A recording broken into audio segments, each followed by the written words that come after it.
Quddiem il-Maġistrat Lenard Caruana komplet il-kumpilazzjoni tax-xhieda fil-konfront ta' numru ta' kumpaniji u persuni fosthom l-eks Ministri Chris Fern u Edward Cicluna brabta mal-inkjesta Vitals. Fix-xhieda tiegħu is-Segretarju tal-Kabinett Ryan Spanjol ikkonferma li l-eks Ministru tal-Finanzi sostna li Stewart ma kellhomx jitħallsu flus addizzjonali qabel ma jiġi iffirmat il-Memorandum of Understanding. Waqt din ix-xhieda d-difiża qrat parti mill-minuti ta' waħda mill-laqat tal-Kabinett li tgħid li l-konċessjonarji kellhom jaħdmu is-somom ta' ħlasijiet addizzjonali mitluba u kif dawn ivarjaw minn dak li kien miftiem fil-kuntratt oriġinali.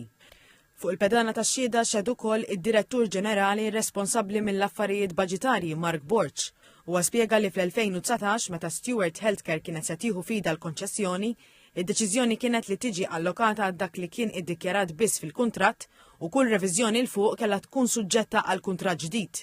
Mistoqsi mid-difiża fuq l-involviment tal-eks Segretarju Permanenti tal-Finanzi Alfred Camilleri, ix-xut ikkonferma u wera email li fiha s-Sur Camilleri qal li x-xut biex iwaqqaf kull ħlas jew budget addizzjonali u jalloka biss il-pagamenti indikati fil-kuntratt.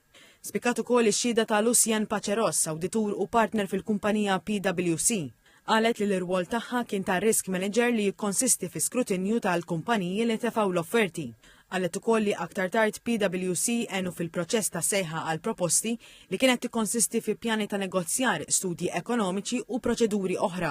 Żiedet li l-kumpanija kienet tiġbor dokumentazzjoni rilevanti dwar is-sidien tal-kumpaniji.